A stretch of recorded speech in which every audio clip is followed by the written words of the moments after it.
भारत माता की जय।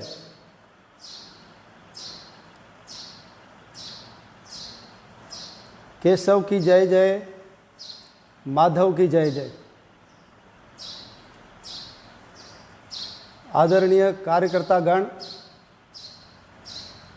एवं सुनने वाले सभी धर्म प्रेमी, राष्ट्रभक्त, माताओं बहनों,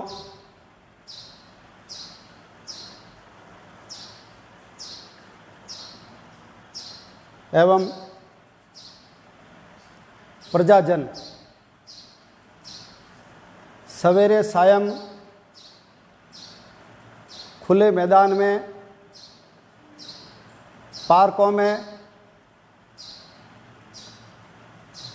हुआ हो, खेल कबड्डी चल रहा हो, सीटी के उपयोग के साथ सूर्य नमस्कार, योग, संचलन, लाठी संचालन, नियुद्ध, अर्धमंडल, उसमें गीत, सुभाषित, अमृत वचन, बोध कथा,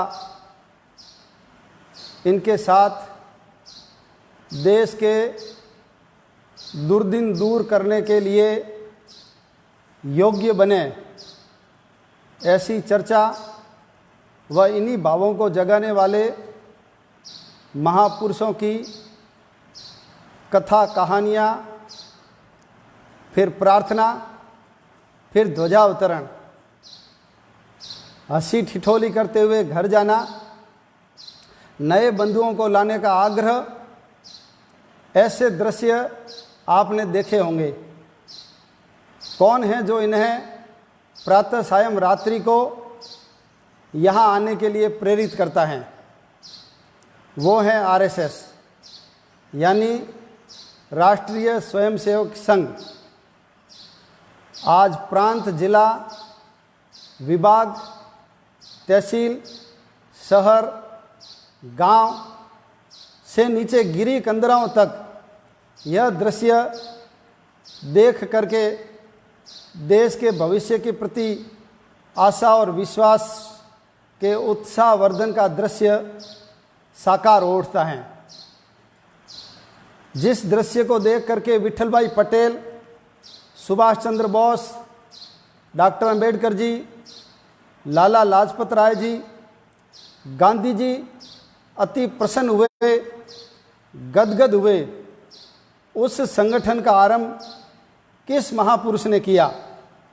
यह व्यक्ति अति साधारण परिवार में जन्म लेने वाला डॉक्टर केशव बलिराम हेडगेवार था।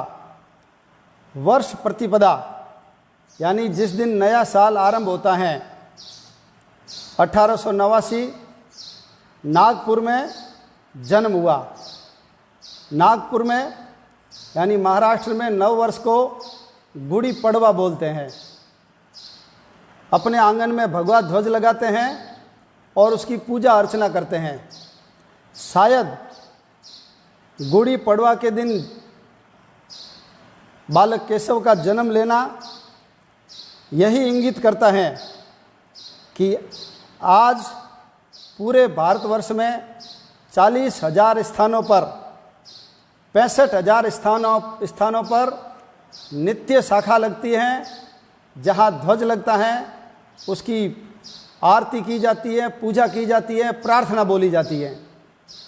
इसी भगवा ध्वज की छत्र छाया में व्यक्ति निर्माण का कार्य अनवरत रूप से चल रहा है।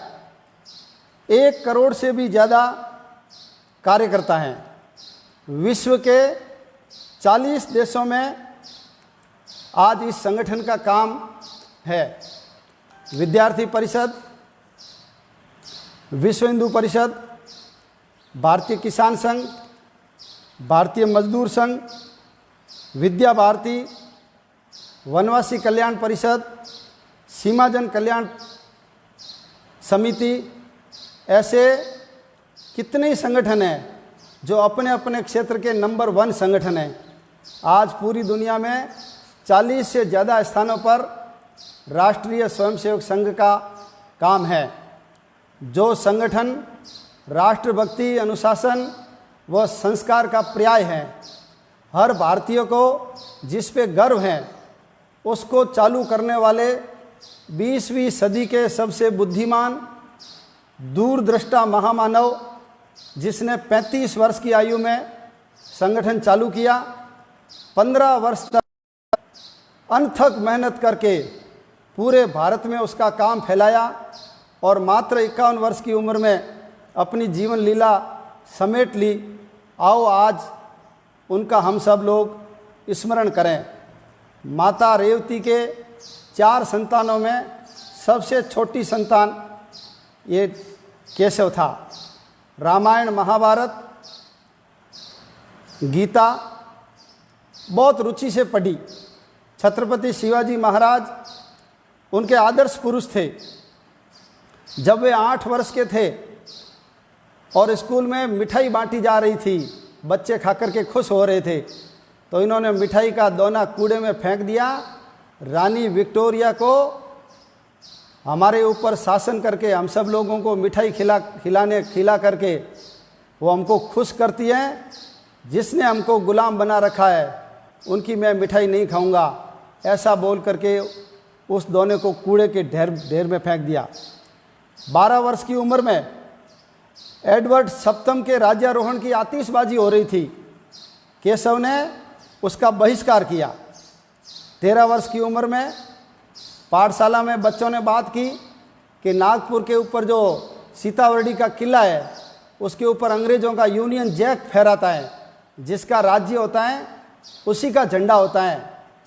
छोटा बालक मन में आया, सुरंग बनाएंगे और वहाँ पहुँच करके भगवा झंडा लगा देंगे, यूनियन जैक उतार देंगे। और उन्होंने स्कूल के पीछे जो कमरा था वहाँ से सुरंग बनानी आरंभ की। गुरुजी को पता लगा तो गुरुजी ने शाबाशी दी, आपकी भावना अच्छी है लेकिन बड़े होकर के बहुत मेहनत करनी पड़ेगी, काम करना पड़ेगा। झंडा बदलने से राज्य नहीं मिला करते, उसके लिए श्रम करना पड़ता है। 1905 में बंग भंग आंदोलन चला, स्वदेशी का प्रचार किया, गांव-गांव में गए, अंग्रेज़ों के विरुद्ध उन्होंने भाषण दिया। नील सिटी हाई स्कूल में जब पढ़ते थे, एक बार अंग्रेज अफसर निरीक्षण करने आए। केशव ने सब बच्चों से मिलकर के योजना बनाई कि जिस क्लास में जाएंगे उसका वंदे मातरम से स्वागत करेंगे। अंग्रेज़ों को वंदे मातरम गाली जैसा लगता था। सभी कक्षाओं में वंदे मातरम का घोष किया गया। पता लगाया किसने योजना की है। केशव पकड़ा गया, माफ़ी मांगो नहीं तो स्कूल से निकाल दिया जाएगा। उन्होंने कहा स्कूल से निकलना मंजूर है लेकिन मैं माफ़ी नहीं मांगूंगा। शुरू से ही गो भक्त थे। कसाई एक बार गाय को लेकर के जा रहा था, उसके ऊपर झपट पड़े और उस गाय को उन्होंने मुक्त करवाया। 1908 में रायपायली थाने के ऊपर उन्होंने बम फेंका। दशहरे का जो मेला लगा, उस दशहरे के मेले में उन्होंने अंग्रेज़ों के खिलाफ भाषण दिया। देश को आज़ाद कराने की मन में ललक थी। क्रांतिकारियों का गढ़ कलकत्ता हुआ करता था। पढ़ाई करने के लिए कलकत्ता चले गए। वहाँ जाकर के उन्होंने पढ़ाई की। रहने के लिए जगह नहीं थी। 2 विद्यार्थियों के चारपाई के बीच में जो जगह थी, उस जगह पर रह करके यानी ज़मीन पे सो कर के भी उन्होंने देश और समाज और धर्म का जो मन में संकल्प था, जज्बा था, उसको पूरा किया। क्रांतिकारियों के साथ उन्होंने काम किया। 1914 में कलकत्ता नेशनल मेडिकल कॉलेज से उन्होंने डॉक्टरी पास की। डॉक्टरी पास करने के बाद उनके पास ब्रह्मदेश, जिसको आज म्यांमार बोलते हैं, नौकरी का ऑफर आया। लेकिन उन्होंने कहा कि मैं मनुष्यों का इलाज नहीं करूंगा, देश के सामने मेरे देश को जो बीमारी लगी हुई है उसका मैं इलाज करूंगा। कई बार मन में ऐसा आता है कि देशभक्ति का काम करना तो अमीर लोगों का काम है, लेकिन डॉक्टर जी का उदाहरण अपने सामने है। अत्यंत निर्धन, एक बार कुछ लोग मिलने के लिए आ गए भाभी जी को कहा चाय बनाओ। काफ़ी देर तक चाय नहीं आई तो उन्होंने अंदर जाकर के देखा चूल्हे के ऊपर पानी गर्म हो रहा है। भाभी को कहा चाय क्यों नहीं बनी, तो उन्होंने कहा दूध ही नहीं है। डॉक्टर जी पानी का गिलास भर के लेकर आए और आए हुए अतिथियों को उन्होंने देख करके क्षमा याचना करते हुए बोला, मैं आज आपकी इतनी ही सेवा कर सकता हूँ। इतनी गरीबी की हालत में भी उन्होंने देश, समाज और धर्म की रक्षा के लिए जो काम किया वो हमारे लिए एक उदाहरण है। उनका पूरा जीवन क्रांतिकारी जीवन रहा है। कलकत्ता में जब वो थे तो अनुशीलन समिति में उन्होंने काम किया। ये क्रांतिकारियों का संगठन था। सभी लोगों के गुप्त नाम रखा करते थे। डॉक्टर जी का नाम कोकेन था, ये छद्म नाम था, ये गुप्त नाम था। पूरे देश में जो विदेशों से हथियार आते थे, ऐसी मोटी मोटी किताबों को बीच में से काट करके उसके अंदर पिस्तौल, उसके अंदर बम वगैरह रख करके भेजे जाते थे। पूरे भारतवर्ष में उसको सप्लाई करने का काम डॉक्टर जी किया करते थे। मध्य भारत प्रांत के तो वो प्रमुख बने। सैनिक छावनियों में संपर्क करना, वहाँ से ड्रेस, हथियार आदि निकालना और वहाँ से बाकी स्थानों पर पहुँचाने का काम वो किया करते थे। नागपुर रेलवे स्टेशन रेल में आई हुई हथियारों की पेटियां उन्होंने सकुशल वहाँ से बाहर निकालने का काम किया। 1920 में नागपुर में कांग्रेस का जो अखिल भारतीय अधिवेशन हुआ उसमें उनको सेवा दल का अध्यक्ष बनाया गया और उन्होंने तन मन धन से जी तोड़ करके वहाँ मेहनत की। 1921 में असहयोग आंदोलन चला, उसमें उन्होंने भाग लिया और असहयोग आंदोलन में भाग लेने पर उनके ऊपर राजद्रोह का मुकदमा हुआ। उन्होंने अपनी पैरवी जब जज के सामने की तो वो जो जज थे स्मेली, उन्होंने कहा कि आपने बचाव के अंदर जो वक्तव्य दिया है ये मूल भाषण से भी ज़्यादा उग्र हैं, इसलिए आपके ऊपर ज़्यादा राजद्रोह का मुकदमा चलेगा और उनको 1 साल की कैद हुई। छूटने के बाद राजगोपालाचार्य और महर्षि अरविंद उनके स्वागत में आए, मंचों से उनके भाषण भी हुए। 1928 में भगत सिंह सुखदेव राजगुरु ने जब लाला लाजपत राय के ऊपर लाठियां बरसाने का ऑर्डर देने वाले सैंडर्स को गोली मारी और ये सब भागे, तो राजगुरु को भैया जी दानी के खेत में छुपाने का काम डॉक्टर जी ने किया। 1928 में साइमन कमीशन वापस जाओ, उनके नारे लगाना, उसमें भाग लेने का काम डॉक्टर साहब ने किया। 1929 में जब कांग्रेस ने पूर्ण स्वराज्य का प्रस्ताव पारित किया, उससे प्रसन्न होकर के डॉक्टर जी ने संघ की सभी शाखाओं में उसका स्वागत किया, ध्वज लगा करके उसका सम्मान किया। 1930 में नमक सत्याग्रह चला, महाराष्ट्र के अंदर जंगल सत्याग्रह था, उसमें उन्होंने भाग लिया और उसमें उनको 9 महीने की कैद हुई। 1934 में वर्धा में गांधी जी शिविर देखने आए, उससे वो अत्यंत प्रभावित हुए और उन्होंने कहा कि मैं जिस काम के लिए प्रयास करता रहा वो काम आपने चुपचाप शांत तरीके से आसानी से कर लिया। 1936 में पंजाब के फैजपुर में एक कार्यक्रम था, 80 फीट ऊपर पाइप था, नेहरू जी को वहाँ ध्वजारोहण करना था, लेकिन दुर्भाग्य से उसकी डोरी उस ऊपर पोल में अटक गई। तो उसमें किशन सिंह नाम का एक स्वयंसेवक था, वो 80 फीट पाइप के ऊपर चढ़ गया और उसने डोरी निकाल दी। बाद में ध्वजारोहण हुआ। नेहरू जी को जब पता लगा तो सम्मान की बात की, लेकिन जब ये पता लगा ये तो संघ का स्वयंसेवक है तो उन्होंने अपना विचार त्याग दिया। लेकिन डॉक्टर जी, क्योंकि यदि ध्वज नहीं फहरता तो अपमान होता, इसलिए उसके गांव गए और एक चांदी का प्याला किशन सिंह को भेंट किया। ये सब काम करते समय डॉक्टर जी के मन में एक ही बात चला करती थी, क्या अंग्रेजों के विरुद्ध में जो हम कर रहे हैं वही देशभक्ति है?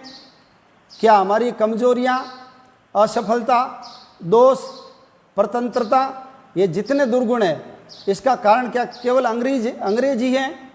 भूमि में, क्षेत्रफल में, जनसंख्या में, खनिज पदार्थ, पराक्रम, वीरता, कला कौशल, विद्वता, तत्वज्ञान, संस्कृति, किसी में भी हम कम नहीं है। फिर आखिर हम सब लोग गुलाम क्यों हुए? अंग्रेजों के यहाँ से चले जाने के बाद क्या हम वापस गुलाम नहीं होंगे? इसकी क्या गारंटी है? ऐसा विचार मन में आया तो इन्होंने सावरकर जी से बात की, सुभाष चंद्र बोस से बात की, लाला लाजपत राय जी से बात की, गांधी जी से बात की। सब ने कहा पहले देश को आज़ाद करो, बाद में इस विषय में सोचेंगे।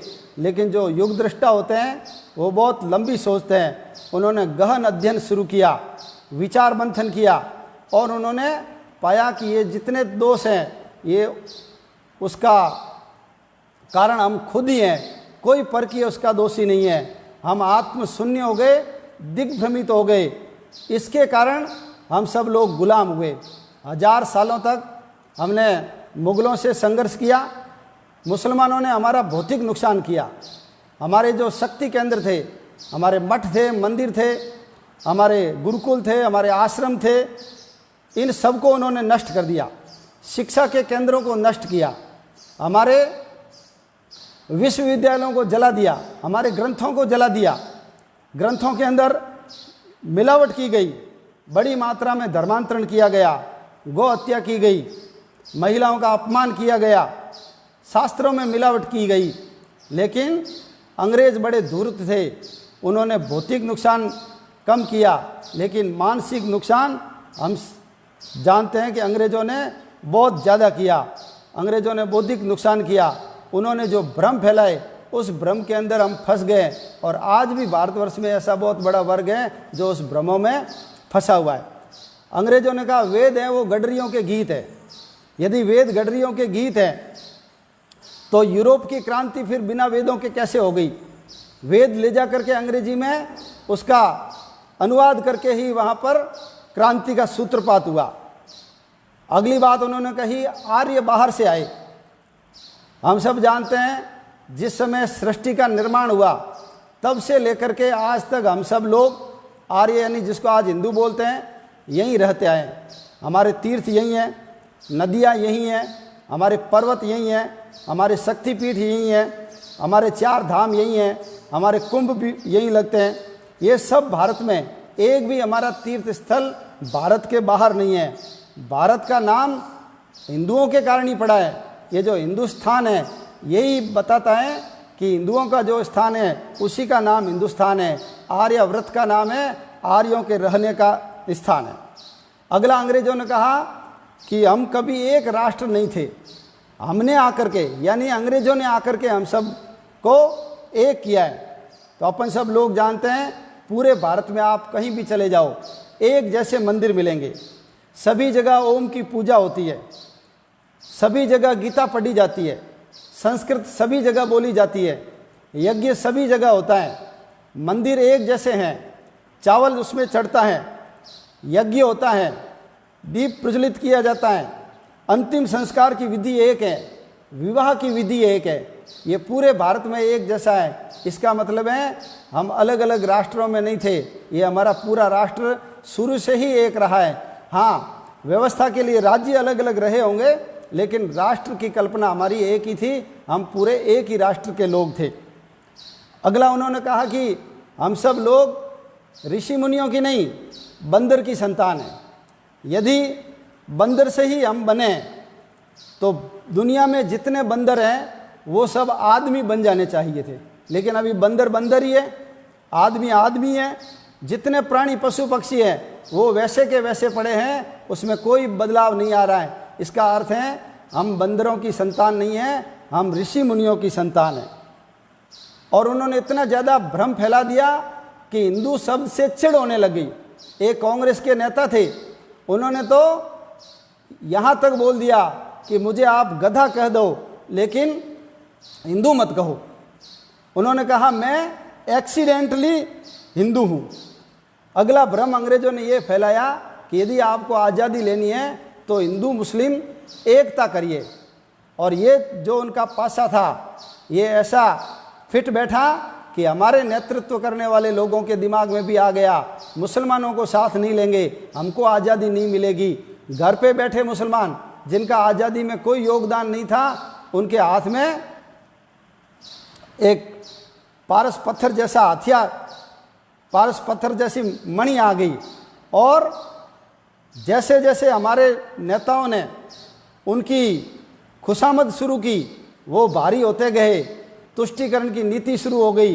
और उसी तुष्टीकरण का परिणाम है कि हम सब जानते हैं कि हमारा जो राष्ट्र ध्वज है, झंडा कमेटी बनी थी, उस झंडा कमेटी ने सर्वसम्मति से प्रस्ताव पारित कर दिया था कि देश का ध्वज जो आदिकाल से चला आ रहा है, विक्रमादित्य के समय से, राजा हरिश्चंद्र, राम, महाभारत के समय जो भगवा पताका थी, सूर्य के उगते समय और अस्त होते समय जो रंग रहता है, ऐसा भगवान भगवत ध्वज भगवान का ही प्रतिरूप है, होना चाहिए। लेकिन मुसलमानों को खुश करने के लिए उस प्रस्ताव को रद्दी की टोकरी के अंदर डाल दिया गया और झंडा कमेटी के सर्वसम्मत प्रस्ताव को खारिज कर दिया गया।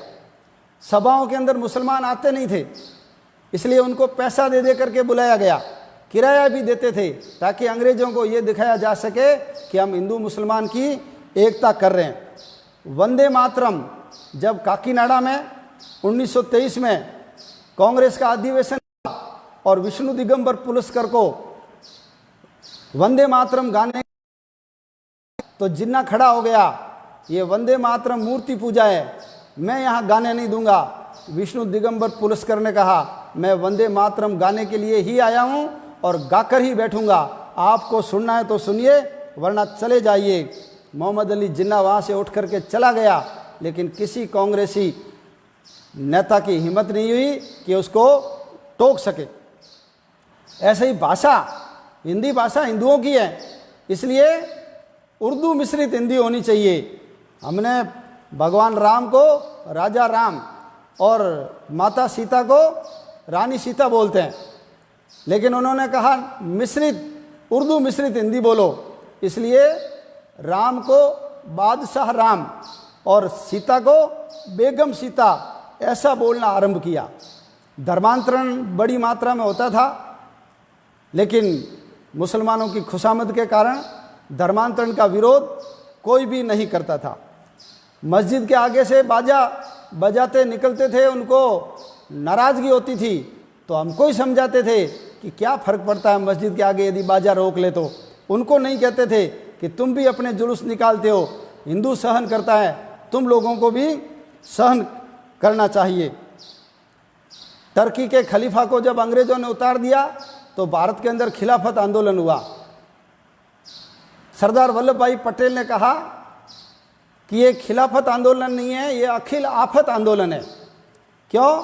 क्योंकि गांधी जी ने कहा था कि हमको यदि आज़ादी में मुसलमानों का सहयोग लेना है तो हमको टर्की के खलीफा को हटाया है, उसका विरोध करने के लिए मुसलमानों को साथ लेना चाहिए। पटेल ने कहा कहाँ टर्की, यहाँ के मुसलमानों का लेना देना ही नहीं, लेकिन तुष्टीकरण के कारण उन लोगों को साथ लिया और अंग्रेज़ों का तो वो बुरा नहीं कर सके। लेकिन हम सब जानते हैं 1921 के अंदर जो केरल में मोपला आंदोलन हुआ, उसमें 10,000 हिंदू मौत के घाट उतार दिए गए।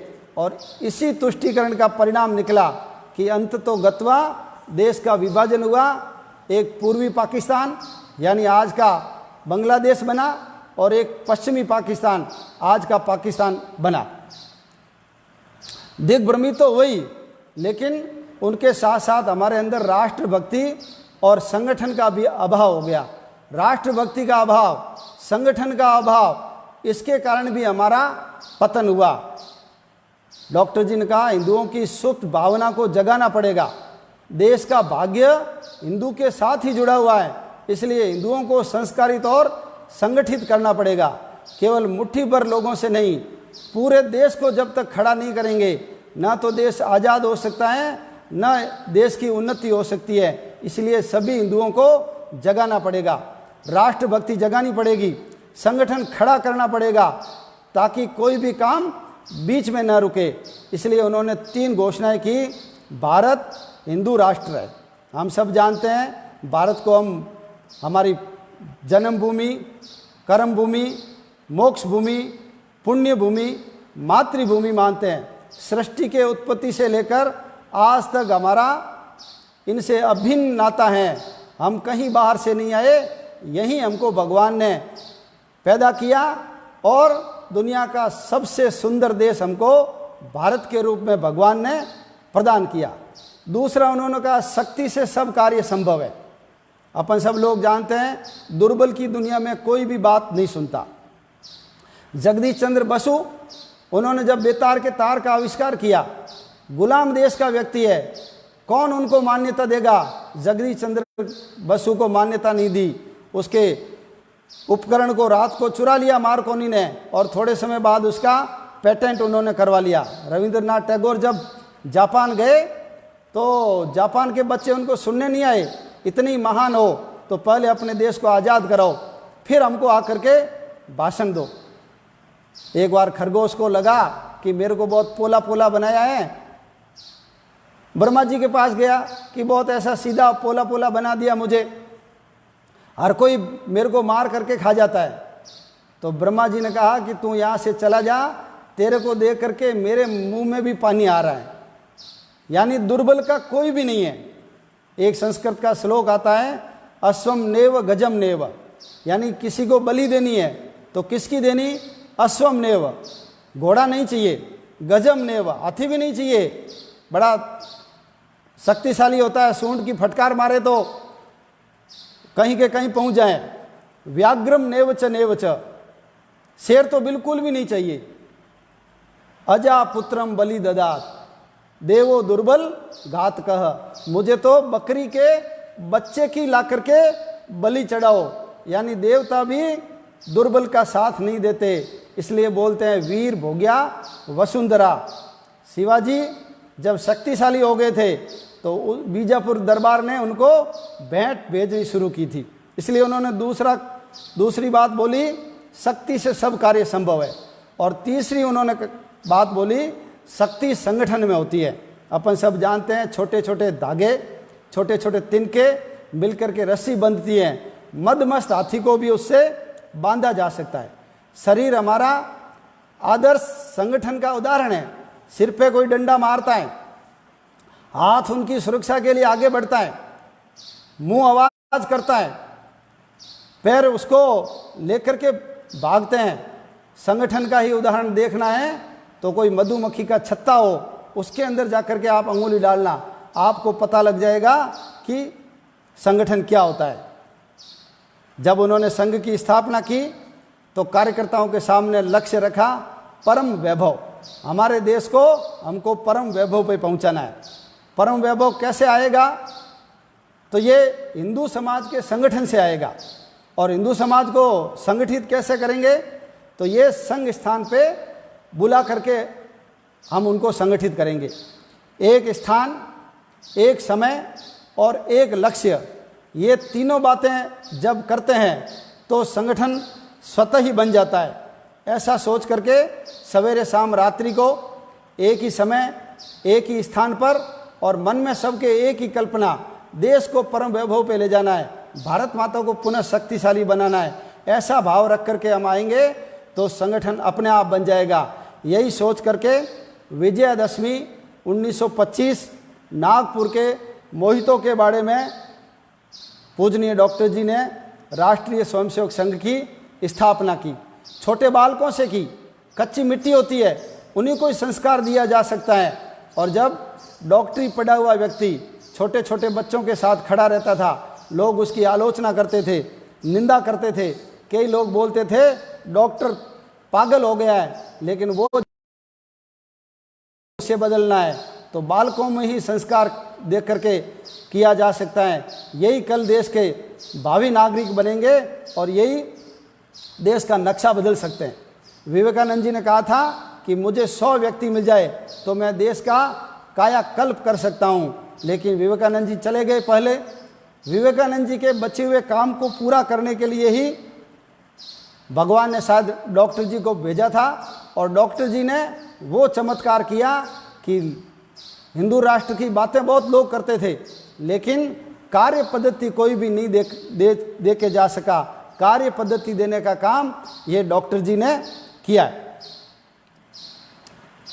संघ जब शुरू हुआ हम तब से योग कर रहे हैं। आज पूरी दुनिया के अंदर योग के डंके बज रहे हैं, प्राणायाम के डंके बज रहे हैं, सूर्य नमस्कार के डंके बज रहे हैं। हम तो 1925 से ही इस काम को करते आ रहे हैं, लेकिन संघ की शाखा से तैयार किया हुआ व्यक्ति, कार्यकर्ता जब उच्च पदों पे पहुंचते हैं तो जो संस्कार उन्होंने बाल समय में लिए थे वो उसको लागू करता है। आज पूरी दुनिया योग को मान रही है, हमारे आयुर्वेद को मान रही है, आज हमारे गीता के ज्ञान को मान रही है, आज हमारी देसी गाय गौमाता को मान रही है, उसके दूध और उसके गौमूत्र से अपने रोग ठीक कर रही है। आने वाले समय में हिंदुओं की समस्त बातें हैं उसको दुनिया मानेगी। बस हमारे द्वारा तैयार किया हुआ कार्यकर्ता जहाँ भी जाएगा जमीन जीत करके खड़ा होगा। अपने व्यवहार से, अपने आचरण से ये दुनिया को बताएगा कि संघ के संस्कार कैसे होते हैं। उसमें से एक संस्कार हम सब लोग अभी देख रहे हैं। इस कार्य पद्धति से हजारों कार्यकर्ता निर्माण हुए। डॉक्टर जी ने अपने 15 साल की मेहनत में अपने आचरण के द्वारा सैकड़ों कार्यकर्ता तैयार किए, भारत के भिन्न भिन्न कोनों के अंदर भेजे और उन्होंने वहाँ जाकर के, किसी ने पंचर की दुकान पे काम किया होगा, किसी ने कपड़े की दुकान पे काम किया होगा, किसी ने ट्यूशन पढ़ा करके वो वहाँ रहा होगा, लेकिन मन में एक ही भाव था, मैं संघ के काम को कैसे बढ़ा सकता हूँ। ये डॉक्टर जी ने अपने अंदर की जो बात थी, अपने अंदर की जो भावना थी, वो नीचे वाले कार्यकर्ताओं के अंदर तक उतार दी। याची देही याची डोला, यानी इसी शरीर से मैं लक्ष्य पूरा होते हुए इसी आँखों से देखूं, ये उन्होंने अपनी अनथक मेहनत से सिद्ध किया। एक बार नागपुर के पास एक गांव था, उस अड़े गांव में चले गए, बस निकल गई। रविवार के दिन सवेरे परेड होती थी, वहां पहुंचना जरूरी होता था।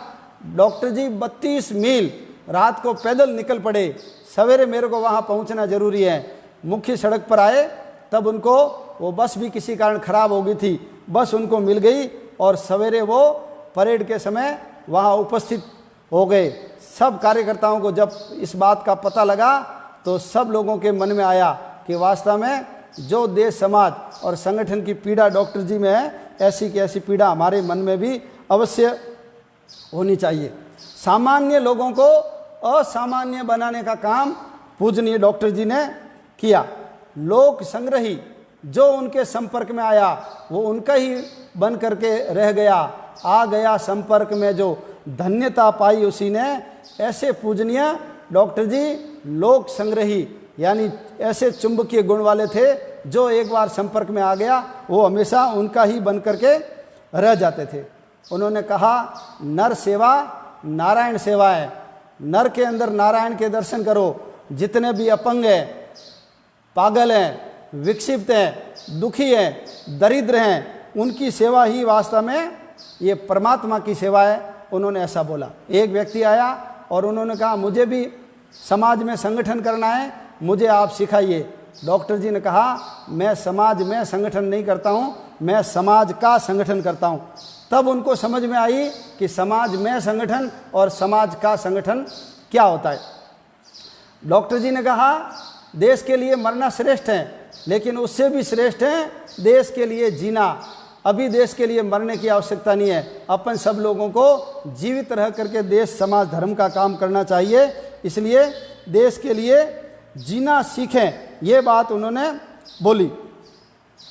संघ में आने से संघ समझ में आएगा। जैसे बिना पानी में गए हम ये तैरना नहीं सीख सकते, तैरने के लिए पानी में उतरना ही पड़ेगा। इसलिए संघ को समझने के लिए संघ में आना ही पड़ेगा। इसलिए जो बंधु संघ को जानते नहीं, कभी संघ में आए नहीं, केवल दूर रह करके जैसा भी उनको समझ में आता है वैसी बातें करते हैं। तो उन सब से निवेदन है कि आप सब लोग संघ में आइए, आएंगे तो संघ समझ में आएगा। अंबेडकर जी संघ में आए, गांधी जी संघ में आए, तब उन्होंने कहा कि हम तो जिन चीज़ों की बातें करते रहे, मेहनत करते रहे, हम वो काम नहीं कर सके, लेकिन आपने बिल्कुल शांत तरीके से छुआछूत मिटाने का जो काम है वो आपने कर डाला। उनके आने पर ही उनको ऐसा पता लगा। आज संघ के आरंभ किए हुए संगठन, आज खुद संघ इतना पुराना हो गया, अनवरत चल रहा है। बाकी तो 15-20 साल तक संगठन चलते हैं, संस्थापक मर जाता है तो संगठन भी समाप्त हो जाता है, लेकिन आज संगठन 1925 से अनवरत चल रहा है। इसका अर्थ है इनके चालू करने वालों की जो तपस्या थी, त्याग था, उनकी जो दूरदृष्टि थी वो अमूल्य थी। लाखों लोग संस्कारित होकर समाज जीवन में प्रतिष्ठित स्थानों पर पहुँचे हुए हैं। संघ के स्वयंसेवक जिस क्षेत्र में गए हैं, अपने आचार विचार से, अपनी प्रामाणिकता से उन्होंने नए कीर्तिमान स्थापित किए। देश प्रेम, राष्ट्र सेवा, धर्म भक्ति इत्यादि गुणों में आज संघ का कोई भी सानी नहीं है। वास्तव में संघ का निर्माण नहीं किया। निर्माण और सृष्टि में अंतर है। एक कोई कारीगर कोई टेबल बना सकता है, उसका निर्माण कर सकता है, लेकिन वो टेबल दूसरी टेबल नहीं बना सकता। लेकिन यानी दूसरी टेबल बनाने के लिए निर्माणकर्ता की आवश्यकता रहेगी। लेकिन परमात्मा ने जो सृष्टि बनाई है, एक बार सृष्टि बना दी, उसके बाद उसको सृष्टि बनाने के लिए उसकी खुद की आवश्यकता नहीं है। मनुष्य बनाया, मनुष्य खुद दूसरा मनुष्य बना सकता है। जानवर बनाया, जानवर खुद दूसरा जानवर पैदा कर सकता है। वनस्पति बनाई, वनस्पति खुद दूसरी वनस्पति पैदा कर सकती हैं। ऐसे ही संघ ने डॉक्टर जी ने वास्तव में संघ का निर्माण नहीं किया, संघ की सृष्टि की है। आज डॉक्टर जी नहीं है, लेकिन डॉक्टर जी के विचारों से प्रभावित होकर के, उनकी कार्य पद्धति से निर्मित आज हजारों डॉक्टर जी हमारे स्वयंसेवकों के रूप में विद्यमान हैं और समाज के भिन्न भिन्न क्षेत्रों के अंदर वो काम कर रहे हैं। उन्होंने जो बीजांकुर लगाया था वो आज वट वृक्ष का रूप ले चुका है। 21 जून 1940 को प्रातः 9:27 पर ऐसे संघ सृष्टि के निर्माता हम सबको छोड़ करके उस दिव्य पुंज के अंदर विलीन हो गए। अपन सब लोग डॉक्टर जी के द्वारा दिखाए हुए रास्ते पे चलें और उन्होंने जो सपना देखा था परम वैभव का, उस परम वैभव के सपने को पूरा करने के लिए हम सब कृत संकल्प होकर के मेहनत करें, प्रवास करें, नए नए स्थानों पर समितियां गठित करें, अपने केंद्र खोलें, अखाड़े खोलें, शाखाओं का विस्तार करें। देश के अंदर अभी 5 लाख गांव हैं और जब तक सभी हिंदू समाज को जाकर के जागृत नहीं कर देंगे, उनको जगह नहीं देंगे, कहाँ सोया हुआ है तू, भगवान ने तेरे को सोने के लिए पैदा नहीं किया, उठ, महान लक्ष्य हमारे सामने रखा है। कर्णवंतो विश्व आर्यम, सारी दुनिया को आर्य यानी सभ्य श्रेष्ठ सुसंस्कृत बनाएंगे, भारत को वैभवशाली बनाएंगे, दैदीप्यमान बनाएंगे। हम किसी के ऊपर आक्रमण नहीं करेंगे, लेकिन कोई हमारे ऊपर आक्रमण कर ना सके, इतना बलशाली अपने को भारत को बनाना है। इसके लिए हमको लाखों कार्यकर्ता चाहिए, लाखों स्वयंसेवक चाहिए। वो तैयार करने के लिए अपन सब लोग प्रवास करें और जब हम ऐसा करेंगे तो हम मानेंगे डॉक्टर जी को हम सच्ची श्रद्धांजलि दे रहे हैं। आप सब लोगों से मेहनत करने का निवेदन करते हुए, मेहनत करने का आग्रह करते हुए मेरी बात पूरी करता हूँ। केशव की जय जय, माधव की जय जय।